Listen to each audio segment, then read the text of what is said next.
কাল হাসরের ময়দানে একজন আহ্বানকারী আহ্বান করতে থাকবে, কে রে রাতের মধ্যবর্তী সময়ে নামাজ পড়েছো? সুবহানাল্লাহ বলেন না। কে আহ্বানকারী আহ্বান করতে থাকবে, কে রে রাতের মধ্যবর্তী সময়ে নামাজ পড়েছো? ওই যে আমি নফল ইবাদতের কথা বললাম, আপনারা বলেন মধ্যবর্তী রাতের মধ্যবর্তী নামাজ কোনটা বুঝছেননি? তাহাজ্জুদের নামাজ। এদিকে তাকান, হাদিস শরীফের মধ্যে এসেছে যখন ডাক দেওয়া হবে, কে রে মধ্যবর্তী সময়ে রাতে নামাজ পড়েছো? বন্ধু, অল্প কিছু নামাজি দাঁড়াবে, অল্প কিছু নামাজি দাঁড়াবে। যখন এই নামাজিগুলো দাঁড়াবে তখন সঙ্গে সঙ্গে অর্ডার দিয়ে দেওয়া হবে, যাও যাও যাও, বিনা হিসাবে তোমরা জান্নাতে চলে যাও। জোরে জোরে সুবহানাল্লাহ। বিনা হিসাবে জান্নাতে চলে যাও, বিনা হিসাবে জান্নাতে চলে যাও। আপনার আমার প্রাণের নবী বলে দিয়েছে। এদিকে তাকান, যে ব্যক্তি শীতল সময়ের 2 ওয়াক্তের নামাজ পড়বে, কোন সময়ের? শীতল সময়ের 2 ওয়াক্তের নামাজ পড়বে রে, তার ঠিকানা হবে জান্নাত। জোরে জোরে কন্যা সুবহানাল্লাহ। শীতল সময়ের মধ্যে বন্ধু জানেননি শীতল সময় কোনটা? কথা কয় না। ঠান্ডা সময়ের নামাজ 2 ওয়াক্তের নামাজ আছে, বলতে পারবেন নি কোন নামাজ? একটা হলো ফজর আর একটা হলো আসর। একটা হলো কি? ফজর এবং আসর। এই 2টা সময়ের নামাজ শীতল সময়ের নামাজ। আপনার আমার প্রাণের নবী জানিয়ে দিয়েছে, এই শীতল সময়ের 2 ওয়াক্তের নামাজ যদি পড়তে পারো গো, তোমার ঠিকানা হবে বন্ধু জান্নাত। জোরে জোরে কন্যা সুবহানাল্লাহ। নামাজ পড়বেন তো? আমি একটা ঘটনা আমি আপনাদেরকে মজা করে বলছি বন্ধু, খবর শুনে নেন। আমার আল্লাহর কাছে নফল ইবাদত কত পছন্দের। এই শাহাদাত তালিবিন কিতাবের মধ্যে এসেছে বন্ধু, জিবরাইল আলাইহিস সালাম একটানা 30,000 বছর নফল ইবাদত করলেন। 30,000 নফল ইবাদত করলেন, 30,000 বছর। আমার আল্লাহ জিবরাইলকে ডাক দিয়ে বলে, জিবরাইল, আমি তো তোমাকে 30,000 বছর নফল ইবাদত করার কথা বলিনি, কেন করেছো? আবার জিবরাইল ডেকে ডেকে বলে, আল্লাহ গো, আপনি আমাকে 600 ডানা দিয়ে পৃথিবীতে পাঠিয়েছেন, সৃষ্টি করেছেন, মর্যাদা দিয়েছেন, সেই জন্য শুকরিয়া স্বরূপ আমি 30,000 বছর নফল ইবাদত করেছি। এবার বন্ধু আমার আল্লাহ ডাক দিয়ে বলে, রে জিবরাইল, ও জিবরাইল, তুমি শুনে রাখো, তুমি সাক্ষী থাকো, আমার হাবিবের উম্মত গুলো যদি কিছু সময় নফল ইবাদতের মধ্যে যদি সময় কাটায়, আমি আল্লাহ কথা দিলাম তাদেরকে অদ্বিতীয় জান্নাত দিয়ে পুরস্কৃত করব। তার এটা হলো একটা। আরেকটা এটার বাস্তব ঘটনাটা বলি, হাদিস শরীফ। যত্নবান হতে হবে বন্ধু। আপনারা জানেননি ইসলামে আমার নবীর 4 জন খলিফা ছিল, বিশেষ খলিফা, ঠিক কিনা বলেন? পৃথিবীতে রাজার উজির আছে না নাই? আরো জোরে কন না কেন? আমার নবীর পৃথিবীর মুখে বন্ধু উজির ছিলেন আবু বকর, ওমর। আর ওই পৃথিবীর বাইরে বন্ধু আমার নবীর উজির ছিলেন হযরতে জিবরাইল এবং মিকাইল। জোরে জোরে সুবহানাল্লাহ।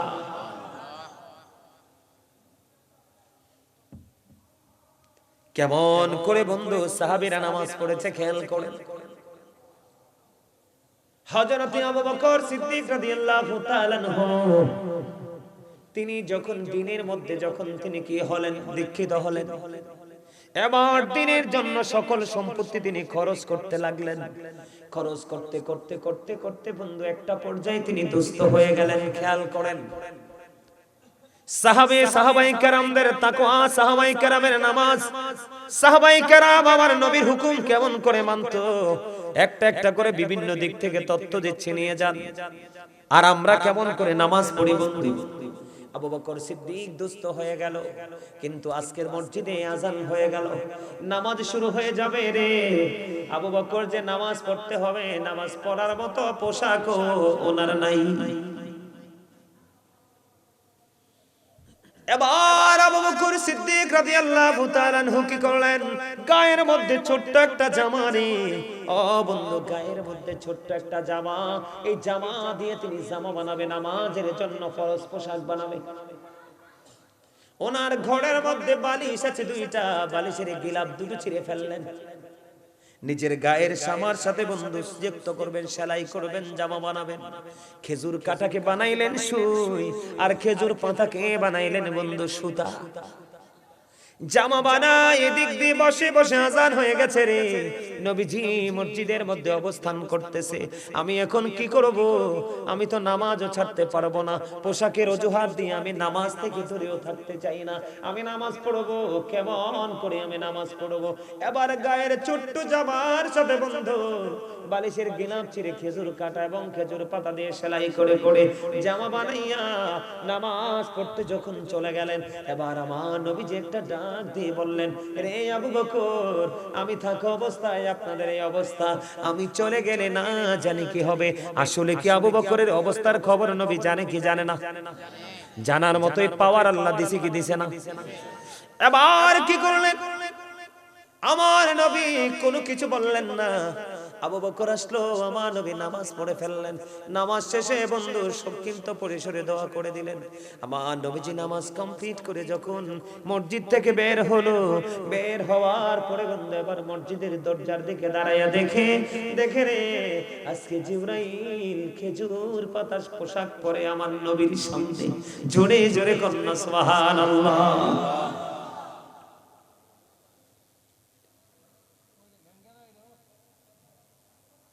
খেজুর পাতার পোশাক পরে পরে আমার নবীর সামনে হযরত জিবরাইল।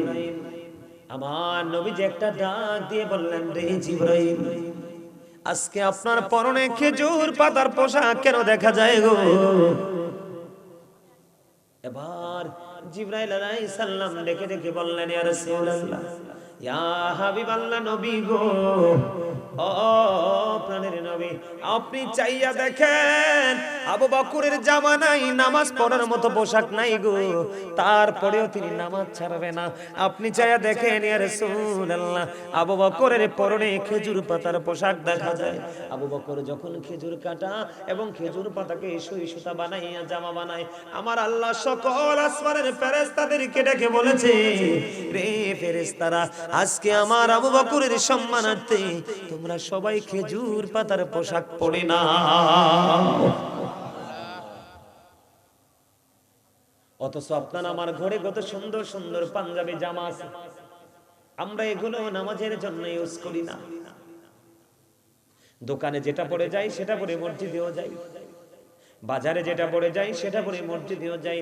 তাহলে আপনার মধ্যে মসজিদ এবং দোকানের মধ্যে পার্থক্য করার মতো মানসিকতা নাই, আপনি কখনোই স্পেশাল জান্নাতি হতে পারেন না। আমার কথা কি আপনাদের বুঝে আসে? কথা বলেন, বুঝে আসেনি? নামাজের মধ্যে ঠাস ঠুস করে মশা মারেনি, কথা কয় না কেন? মারে মারে, দুপুর দুপুর থাপ্পড় মারে, আছে না নাই? শৌসা করেনি, হ্যাঁ হু হা করে না, কারণ তাদের নামাজে কোনো মনোযোগ। আবু বকর সিদ্দিক রাদিয়াল্লাহু তাআলা আনহুর জীবনে থেকে তথ্য পাইলেন। আমার বন্ধু সিয়াসিত্তার অন্যতম হাদিস গ্রন্থ বুখারী শরীফ, বুখারী শরীফ যিনি বন্ধু রচনা করেছেন ইমাম বুখারী। কি ইমাম বুখারী বন্ধু নামাজ পড়তেছে, খেয়াল করেন, ইমাম বুখারী নামাজ পড়তেছে।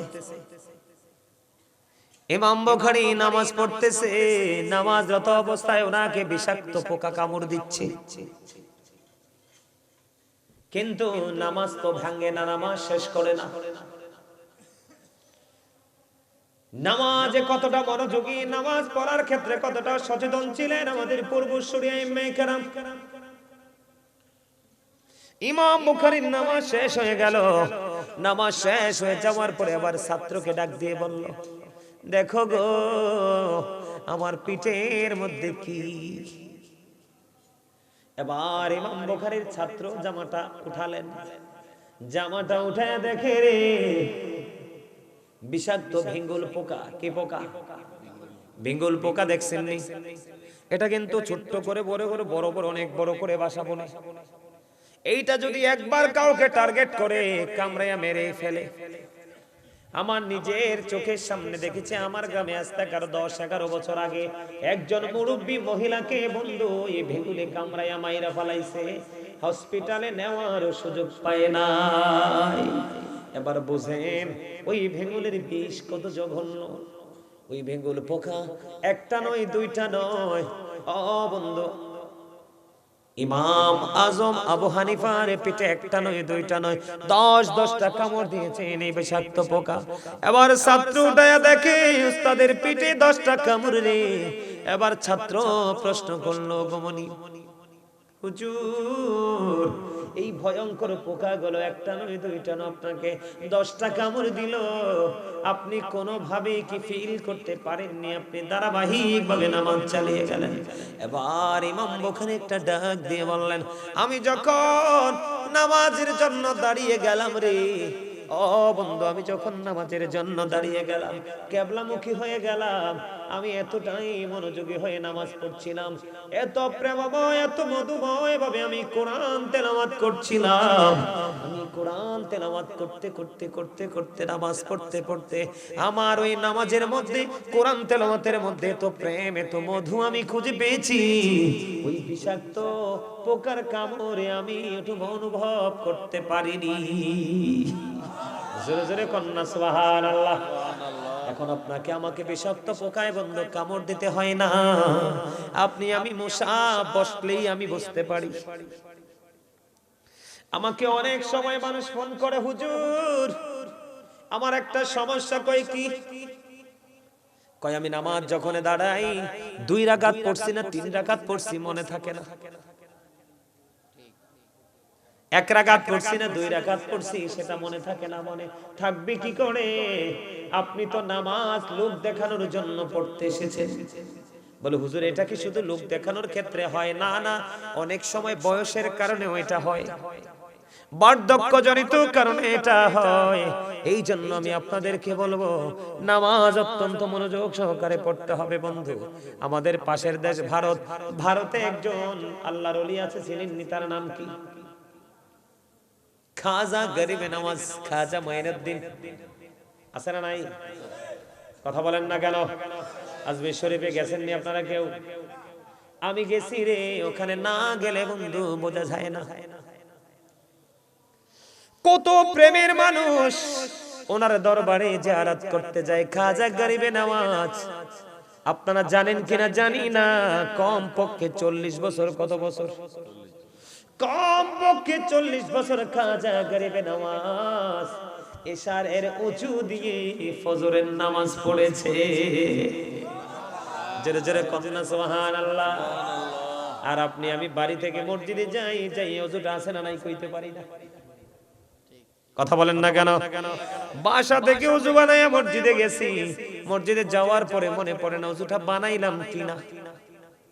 কতটা দুর্বল, কতটা উইক বন্ধু আমরা। এই জন্য বলেছি আপনি নামাজকে নামাজের মতো পড়তে হবে, কারণ প্রতিদিন ফেরেশতারা শিফট আকারে আসে। কি আকারে? প্রতিদিন পৃথিবীতে ফেরেশতারা শিফট আকারে আসে। একটা টিম চলে গেলে আর একটা টিম আসে, আর একটা টিম চলে গেলে আর একটা টিম আসে। যখন এই ফেরেশতারা পৃথিবী ত্যাগ করে চলে যায় ওপার পর্যন্ত, আমার আল্লাহ ফেরেশতাদেরকে প্রশ্ন করে, ফেরেশতারা রে বলে দে আমার বান্দাগুলোকে কি অবস্থায় পেয়েছো? আল্লাহ পৃথিবীতে যাওয়ার পর তোমার বান্দাগুলোকে নামাজরত অবস্থায় পেয়েছি, এবং এখন আসার সময়ও তাদেরকে নামাজরত অবস্থায় পেয়েছি। জোরে জোরে সুবহানাল্লাহ। বিশেষ করে আপনারা সাধারণ মানুষ বেশি বেশি করে জামাতে নামাজ পড়ার চেষ্টা করবেন, মসজিদে বেশি বেশি করে যাওয়ার চেষ্টা করবেন। আপনাদের এলাকায় মহিলারা নামাজ পড়তে যায়নি মসজিদে, এইটা কখনোই হতে দিবেন না। এখনো বন্ধু কিছু আলেম ওলামা বের হয়েছে, তাদের সঠিক এলেমে জানা নাই।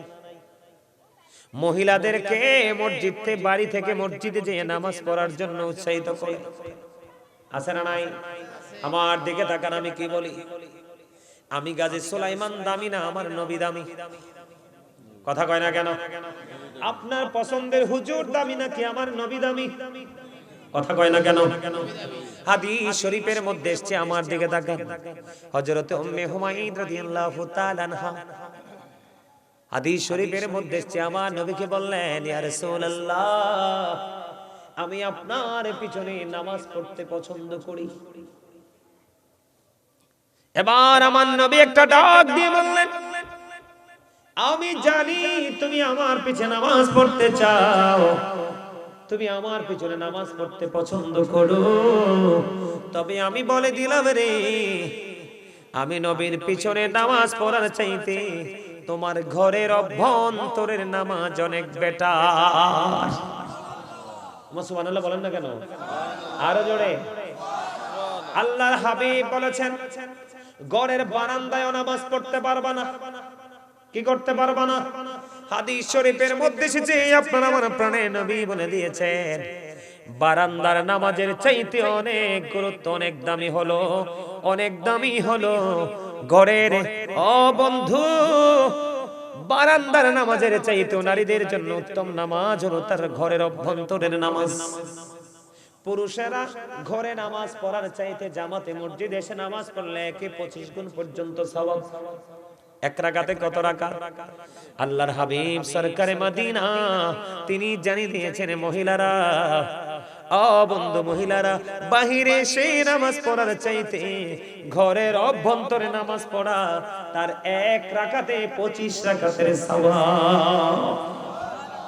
আপনারা কখনোই মা বোনদেরকে মসজিদে যাওয়ার জন্য আস্তে আস্তে করে, এই মৌলবী আপনাদের এলাকায় ঢুকবে, বিভিন্ন জায়গা তারা গ্রাস করে নিচ্ছে, বিভিন্ন জায়গায় তারা অ্যাটাক করতেছে। বন্ধু, এখান থেকে আপনাদেরকে আমাদেরকে বের হয়ে আসতে হবে, ঠিক কিনা বলেন? এবার আসেন আমরা ফরজ নামাজ পড়ি, ফরজের পাশাপাশি আমাদেরকে সুন্নাত নফল পড়ার দরকার আছে না নাই? আরো জোরে বলেন না। যদি আপনি ফরজ ও নামাজের ফাঁকে ফাঁকে আপনি নফল নামাজ পড়তে পারেন, এটা আপনার জন্য অনেক বড় নিয়ামত। আপনার জীবনে, আমার জীবনে অনেক ফরজ আমল ছুটে যায় কিনা? ফরজ আমল যখন ছুটে যায় বন্ধু, আপনার সুন্নাত নফল আমল দ্বারা আপনার কাল হাসরের ময়দানে ওই ফরজের ঘাটতিটা আল্লাহ ফিল আপ করে দিবে। জোরে জোরে সুবহানাল্লাহ। তবে সবচেয়ে দিকে তাকান, সব সময় খেয়াল রাখবেন, আল্লাহ রাসূল বলেছেন, মান সাল্লাল বারদাইনি দাখালাল জান্নাহ। আপনার আমার প্রাণের নবী বলে দিয়েছে, এদিকে তাকান, যে ব্যক্তি শীতল সময়ের 2 ওয়াক্তের নামাজ পড়বে, কোন সময়ের? শীতল সময়ের 2 ওয়াক্তের নামাজ পড়বে রে, তার ঠিকানা হবে জান্নাত। জোরে জোরে কন্যা সুবহানাল্লাহ। শীতল সময়ের মধ্যে বন্ধু জানেননি শীতল সময় কোনটা?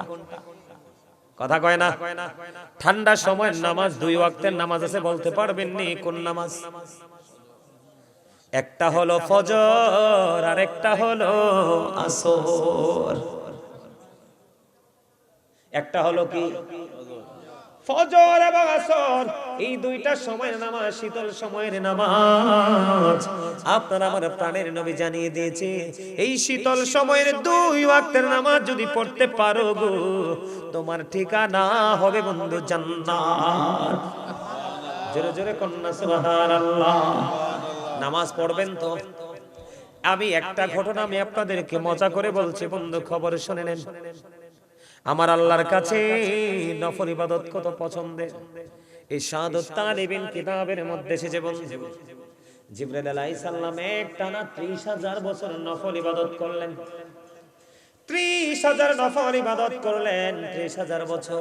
আমার আল্লাহ জিবরাইলকে ডাক দিয়ে বলে, জিবরাইল, আমি তো তোমাকে 30,000 বছর নফল ইবাদত করার কথা বলিনি, কেন করেছো?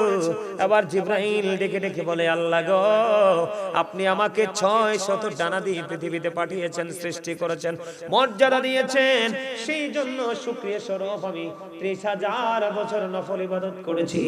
এবার বন্ধু আমার আল্লাহ ডাক দিয়ে বলে, রে জিবরাইল, ও জিবরাইল তুমি শুনে রাখো, তুমি সাক্ষী থাকো, আমার হাবিবের উম্মতগুলো যদি কিছু সময় নফল ইবাদতের মধ্যে যদি সময় কাটায়, আমি আল্লাহ কথা দিলাম তাদেরকে অদ্বিতীয় জান্নাত দিয়ে পুরস্কৃত করব। তার এটা হলো আরেকটা, এটার বাস্তব ঘটনাটা বলি হাদিস শরীফ।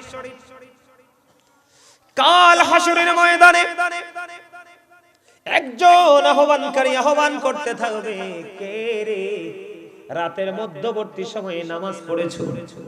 সুবহানাল্লাহ বলেন না। কে আহ্বানকারী আহ্বান করতে থাকবে, কে রে রাতের মধ্যবর্তী সময়ে নামাজ পড়েছো?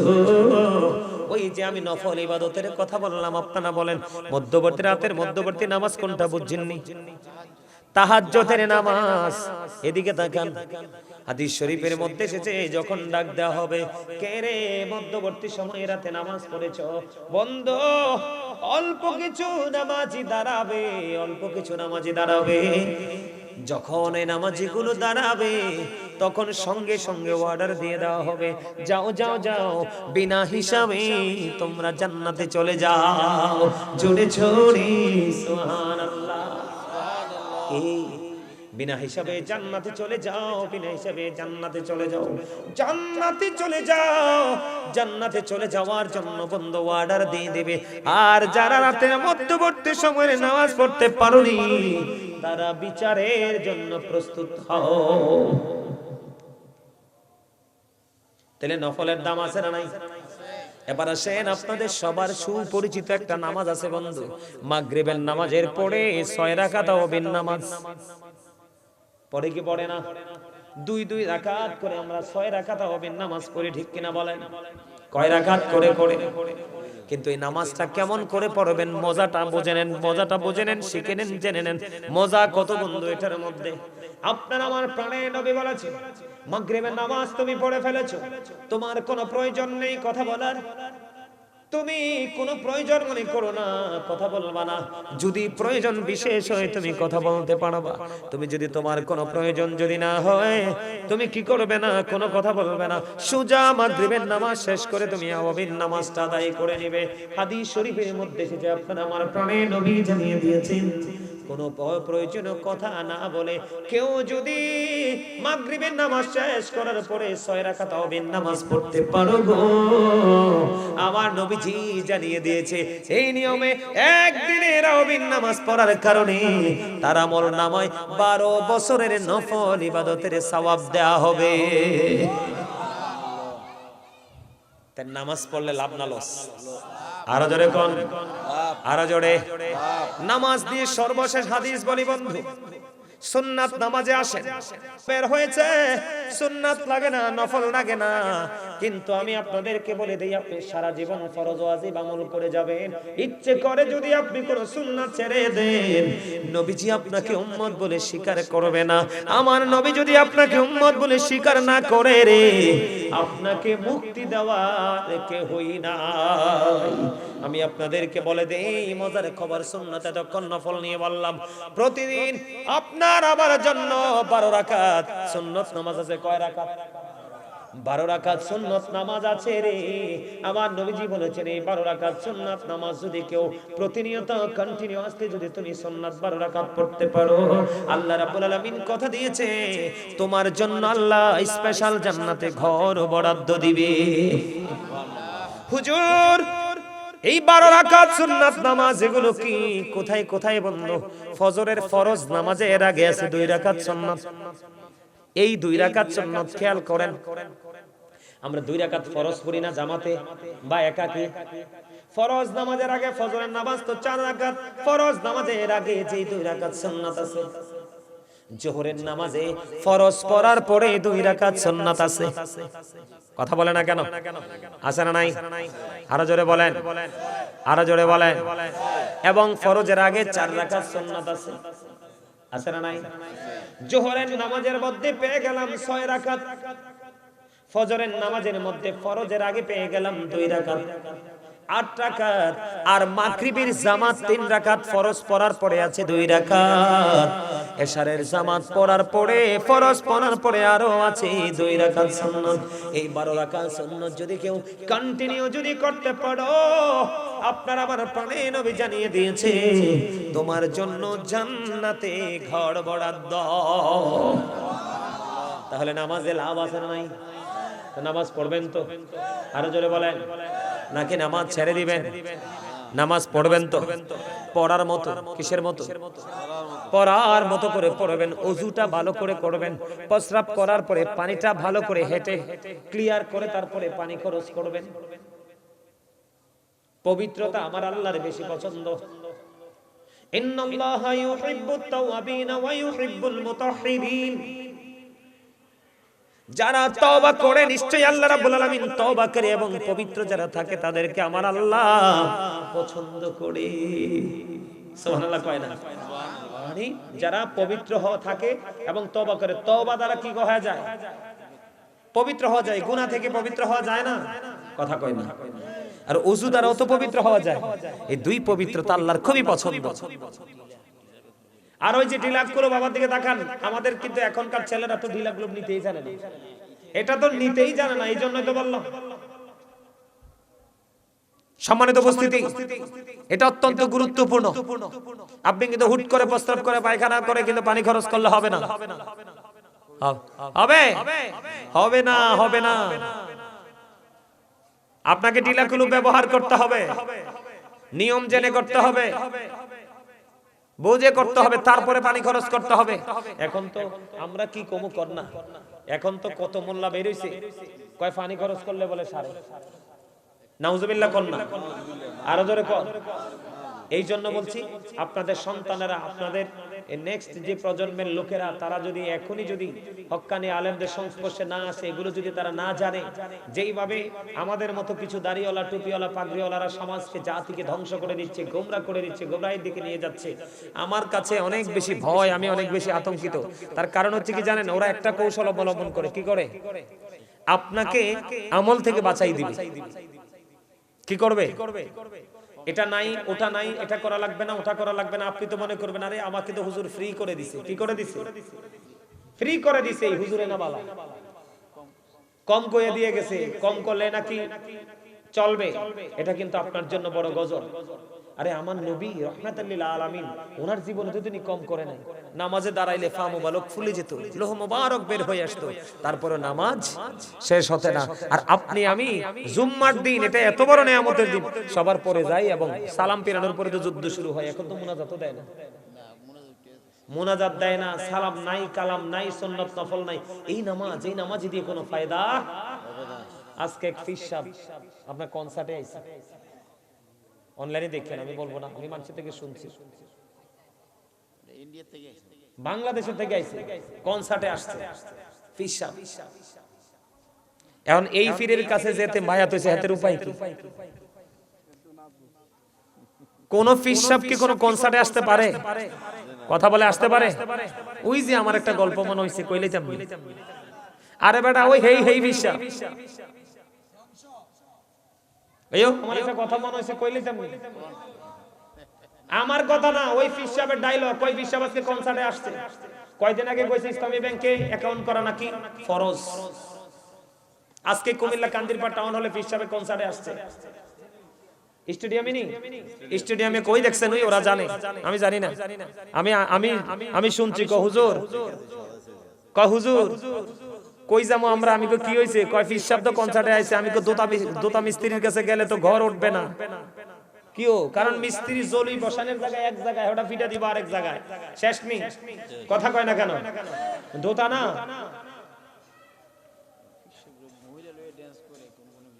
ওই যে কইতাছে মহিলা লইয়া ডান্সিং করে ফিস সাহেব। তবে জান কেন মগুর চালান দিতে পারেন না? মগুর চালান বুঝেননি? মানে লোকালটা বললাম, বাংলাটা বললাম আর কি। আমার কথা আপনারা বুঝতেছেন? আপনাদেরকে কি করতে হবে? এগুলো খেয়াল করতে হবে। কি করতে হবে? খেয়াল করতে হবে। এত উদাসীন হলে হবে না, এত অসচেতন হলে হবে না। এই ছেলেমেয়েরা, ছেলেরার পর্দার কথা তো একটু বলে ফেলেছি, একটু আগে বলছি না? ছেলেদের পর্দা কোথায়? নাভি বরাবর আর নিচে দিয়ে টাকনোর উপরে এইটুকু ঢেকে রাখা, এই কন্ডিশনে পোশাক পরাটা পুরুষের জন্য ফরজ। আর নারীদের জন্য ফরজ হলো মাথা থেকে পা পর্যন্ত ঢেকে রাখবে, হাতের তালু পায়ের তালু দেখাতে পারবে। বিশেষ কোনো জরুরি প্রয়োজন হলে তারা মুখমণ্ডলটা দেখাতে পারবে, যেমন হজে যাবে, পাসপোর্ট করা লাগবে, তখন তো ছবি তুলতে হবে। এইরকম বিশেষ প্রয়োজনে মুখমণ্ডল দেখাতে পারবে, আর নয় পুরো শরীর ঢেকে রাখা তাদের জন্য ফরজ। কারণ আল্লাহ রাব্বুল আলামিন বলেছেন, অকরনা ফি বুয়ুতিকুন্না ওয়ালা তাবাররাজনা তাবাররুজাল জাহিলিয়াতিল উলা। জাহিলি যুগের নারীদের মতো তোমরা তোমাদের রূপকে অন্য বেগানা পুরুষকে দেখায়ও। বলেছে কে? ও কথা কয় না, কে বলেছে? আল্লাহ। এখন আপনার আমার আপন স্বজন মা বোনেরা তারা বেপরদাশীল ভাবে চলাফেরা করে না? কথা কয় না, করে কি করে না? তো এটার জন্য তো দায়ী পুরুষ। এটার জন্য দায়ী কে? প্রত্যেকটা বাবা তার মেয়েকে কন্ট্রোল করবেন, প্রত্যেকটা ভাই তার বোনকে কন্ট্রোল করবেন, প্রত্যেকটা স্বামী তার স্ত্রীকে কন্ট্রোল করবেন। তাহলেই কিন্তু সামাজিক পরিবর্তন চলে আসবে। ঠিক না ঠিক? আরো বলেন ঠিক না ঠিক? আমার নবীকে যখন দেবর সম্পর্কে প্রশ্ন করা হলো, আমার নবী বলেছেন, একটা নারী তার দেবরের সাথে দেখা করার চাইতে মৃত্যু অনেক বেটার। নাউজুবিল্লাহ বলেন। সম্মানিত উপস্থিতি, আমার নবীজির দরবারে দুইজন মহিলা উপস্থিত ছিলেন। ঠিক এই মুহূর্তে উম্মে মাকতুমের পুত্র আব্দুল্লাহ নবীজির দরবারের দিকে আসতেছে। মাইমুনা সহ নবীজির দরবারে উপস্থিত ছিলেন। আব্দুল্লাহ যখন আসতেছে, নবীজি বলছেন, তোমরা এখান থেকে আত্মগোপন করো। কি করো? তার মানে এখান থেকে প্রস্থান করো, চলে যাও। কেন? আব্দুল্লাহ আসতেছে। ইয়া রাসূলুল্লাহ, আব্দুল্লাহ কি অন্ধ নয়? আমার নবীজি বললেন, আব্দুল্লাহ অন্ধ, তোমরা তো অন্ধ না। পর্দাটা কত সেনসিটিভ খেয়াল করছেন? আরে পুরুষটা অন্ধ, তোমাকে দেখবে না তাতে কি হয়েছে, কিন্তু তুমি তো তাকে দেখছো। কারণ চোখের জিনা হলো দেখা। চোখের জিনা কি? দেখা। আপনাকে আমাকে কি হতে হবে? সাবধান হতে হবে, আপনাকে আমাকে অ্যালার্ট হতে হবে। আমার কথা কি বুঝতে পেরেছেন? আপনার আমার সমাজের মধ্যে কিছু মহিলা আছে, তাদেরকে বলা হয় মর্দা মহিলা। কি মহিলা? মর্দা মহিলা। এরা মর্দা মহিলার মানে কি বুঝবেন না? মর্দা মহিলা তারা পুরুষের মতো পোশাক পরে, পুরুষের মতো চলাফেরা করে। কি করে? পুরুষের মতো চলাফেরা করে, তারা পুরুষের মতো বিচরণ করে। আমার নবীজি বলেছেন, ওরা হলো মর্দা মহিলা। তাদের জন্য জাহান্নাম বরাদ্দ, এবং জাহান্নামের মধ্যে তাদের জন্য একটা খাবার বরাদ্দ, যেটার নাম হলো তিনাতুল খাবার। ইয়া রাসূলুল্লাহ, তিনাতুল খাবারটা কি? আমার নবী বলেছেন, জাহান্নামের নিংরানো, পচা রক্ত, পুজ অথবা ঘাম। এটা খাইতে দেওয়া হবে, কিন্তু নাকি খেতেও হবে। দুঃখজনক হলে সত্য, লা ইয়ামুতু, people will not die that day. মানুষ মরতে পারবে না। আল্লাহ বলেছেন, ফিহা ওয়ালা ইয়াহইয়া, people will not be able to live that day. মানুষ সেদিন বাঁচতেও পারবে না। আল্লাহ বলেছেন, আমা হুমান হাবিবাইবিন, people will not be able to escape that day. মানুষ সেদিন সেখান থেকে পালাতেও পারবে না। বাজারের সুযোগ নাই, মরার সুযোগ নাই। এই মুনাজাত দিবে আরেকজন, উনি কোথায়? নিয়ে আসো। আমি আর আলোচনা করব না, 1.5 ঘন্টার উপরে হয়ে গেছে। নিয়ে আসো। আমার কথা কি আপনারা বুঝতে পারছেন? পর্দার উপর আরেকটু করতাম। এই এখনকার মহিলারা বার হইছে, এই ডিস্কো পোশাক, বোরকা বার হইছে না,